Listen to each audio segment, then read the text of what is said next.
Good morning, I hope you're doing well. This is the COT data video for the week beginning the 10th of February 2025. When you come to Discord and then you see the file, what you need to do is when you've downloaded it, you need to right click it and then properties and then unblock, okay, because that'll just enable the macros.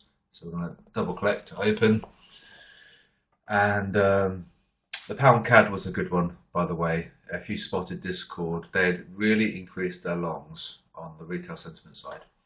So it should have fallen, and it did. So that was good. So pound CAD was a good one if you spotted it. Let's come to the chart page. Where are we? Let's have a look. Oh, you're right. Move to new chart, new sheet. We'll call it net non-coms.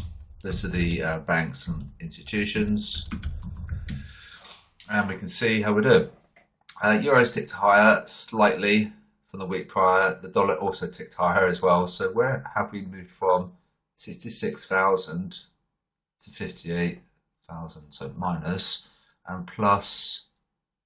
Ooh, just a little bit of an increase there, about $300 contract increase. So of the two, obviously the euro is weaker, and you would have seen that in the price action as well. All right, let's look at the yen. The bot had a poor week again. It's not acclimatizing to the news coming out from the White House. Every time we have some sort of tariff news, it sends so much volatility into the euro USD. It will go to our stop loss, which is quite frustrating. So, but what we'll do next week, we're going to not change anything at all because it was fine last year. So no changes required. The only thing is that what we'll do is change the size and reduce the size. That's the only thing that we could do. I'm not going to change the logic because last year was really, really good. So we just have to hope that the volatility calms down and Trump stops. He makes his mind up about the EU. There was rumour about something going in on the weekend, but it could be next week, or it could be even the following weekend. So there's a lot of uncertainty.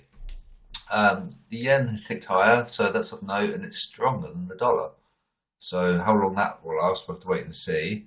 14,000 for the USD, 18,000 for the yen. So that's really interesting. Okay, euro off, Aussie on, and Aussie has ticked slightly lower, 75 from 71. So they have increased their shorts, but very choppy and messy up there, that's for sure. Aussie off, pound on, just slightly higher. I don't know if I can show you.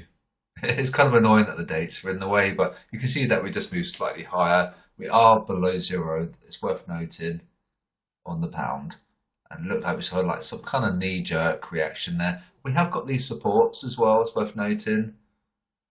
You know, this is going to be like a triple support, isn't it? 1, 2, 3 in recent times from 2023. You know, so we've got this support. So if we break this low, it could get quite heavy for the pound. Okay, just can't show you the metrics, which is kind of frustrating. I could change that, but we'll keep it. CAD on, pound off. CAD's has fallen again. 160,000, that's crazy, and 147 minus. So it's a big increase of the shorts.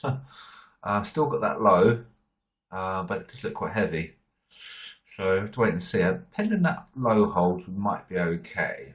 So I have to wait and see for that one. CAD off, gold on. Gold's going to be doing this, which is kind of, you knew it was going to be doing that. Moving higher, 302 to 299. So they are increasing, but it's not like a massive increase, but they have increased, and we are above the zero. We have been for ages as well, and it's just continuing higher.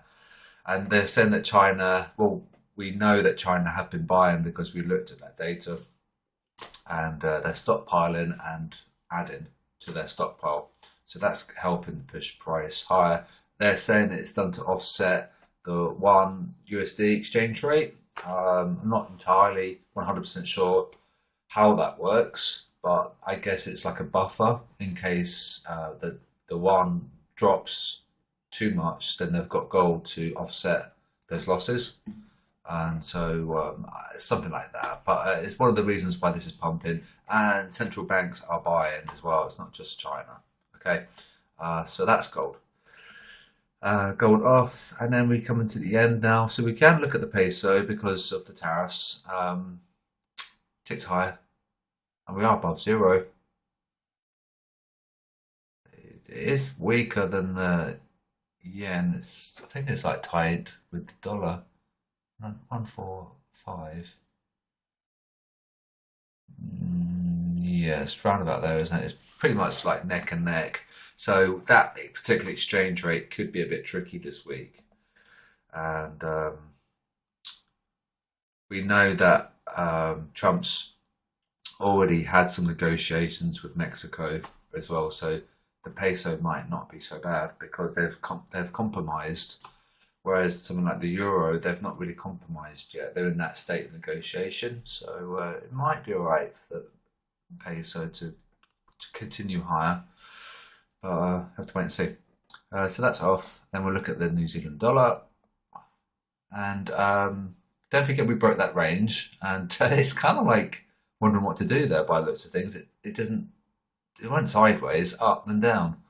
So Kiwi could be a bit tricky. 49,000 from 47, so increased on the shorts, but it doesn't look like it knows what it wants to do. Do we want to go back in that range? Probably not, but it may well do. Don't forget the yen is stronger than the dollar, so that's of note. And we could be doing this compression thing, like I said last week with the yen. See how we're making this like W pattern?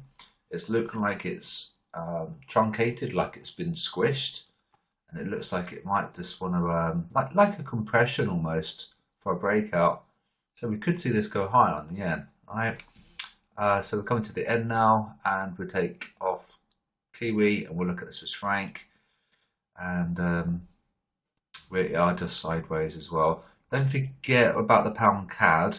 Is that if you come to the retail sentiment, although the weekly data has been reset, but what had actually happened on the pound CAD, on the longs, something very, very crazy happened, is that we had a 500% increase on longs on the pound CAD. So therefore, it shouldn't have really gone up. It did go up a little bit, but then it fell, as we can see. So that would have been a good short. I would have produced that setup in Discord, but I didn't know where the stop was going to be because it's just very erratic. But it did certainly fall, and it was a good trade. But where the stop loss would have been, it would have been potentially up there, and then it could have been like just like an average trade. If you look at the risk multiples, it wouldn't have been a 1R, would it? Had we have entered here with a stop here, we can look at that actually. It's a short position. Say, like, hypothetically, we entered there, and then what would that have been? 2R. It's okay, but you would have had to have called it at the very high. Still, okay trade, but I just didn't know what the stop loss was going to be. So it's important to use the sheet, but also to know where your stops are going to be as well. Looks like Swiss yen is of note as well. We'll have to have a look at that. I don't know why that's happened when everything's been reset. So perhaps it's like a last minute thing just before the close that they'd gone really long on the Swiss yen. So, we can look at some setups over the course of the week. It could have been quite ominous. This could be a good short because we know that the COT data is good for the yen, where we're slightly sideways on the Swiss franc. So that could be a sign for a short. So hopefully you have a good weekend. I've got a busy weekend this one, so I'm not going to be around too much, but I'll see you guys on Monday.